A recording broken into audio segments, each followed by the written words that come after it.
Assalamualaikum and a very good day to my respected supervisor, Dr. Nurul Nadia, Muhammad Firdaus Hum, and honorable examiners. My name is Muhammad Arif bin Muhammad Salihin, and today I will be presenting my research project titled Indoor Air Quality Assessment in Lecture Halls at the Faculty of Applied Science, Uitm Shah. We often focus heavily on what we can see in our learning environments, such as the technology, the seating, the lighting, but today I want to talk about what we cannot see, yet constantly inhale, the air quality inside our classrooms and how it directly affects our academic performance and health. To understand why this study is critical, let us look at the compounding challenges of indoor air quality through a three-stage progression. Stage 1 begins with physical environment. Lecture halls are enclosed university classrooms. By design, they feature high occupancy rates for extended periods, trapping a large volume of people in a confined space. This leads directly to Stage 2, the environmental reality.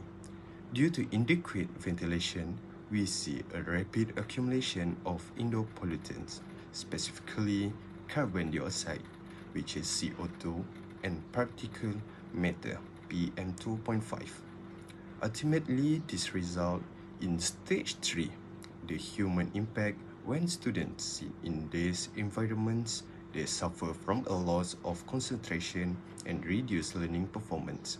Even more concerning, it leads to elevated risk of sick building syndromes, SBS, where occupants experience acute health symptoms like headache or fatigue solely from time spent inside the building. Despite knowing the general risk, there is a significant research gap. There is currently high limited localized IAQ assessment data available specifically for the lecture halls in our own Faculty of Applied Science at Uitm Shah. My study aims to bridge this exact gap.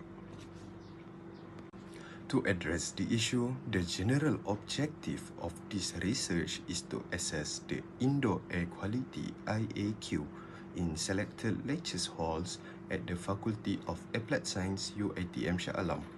To achieve this study is broken down into three distinct actionable steps. The first one, measure.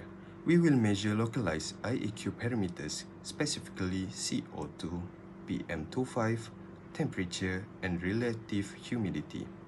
The second one, compare. We will evaluate compliance by comparing this measure value against established national standards, specifically the DOSH IAQ 2010 standards, for example, ensuring CO2 levels remain below 1000 ppm. The third, correlate. We will determine the statistical relationship between these identified IAQ parameters and reported sick building syndrome symptoms among the students. Now, let us walk through the methodology used to execute this project, which is divided into 4 key phases. Phase 1 is the study design. We selected 3 representative classrooms within the faculty.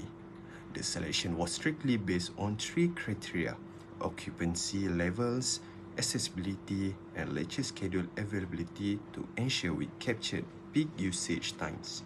Phase 2 involves instrumentation.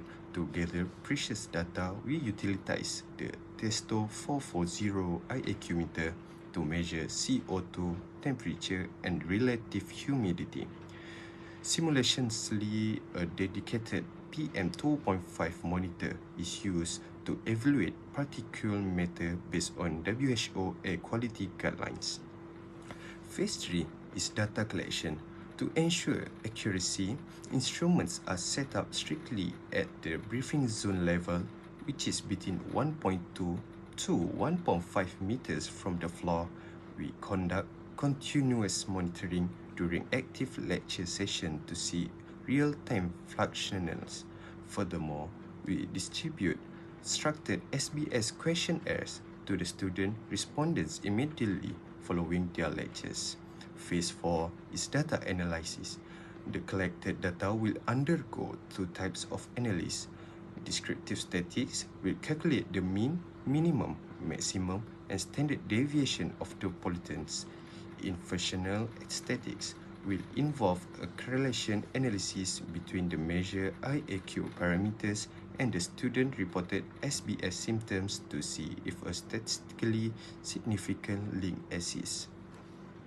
Finally, what do I hope to achieve? The value of this study is split into two major pillars.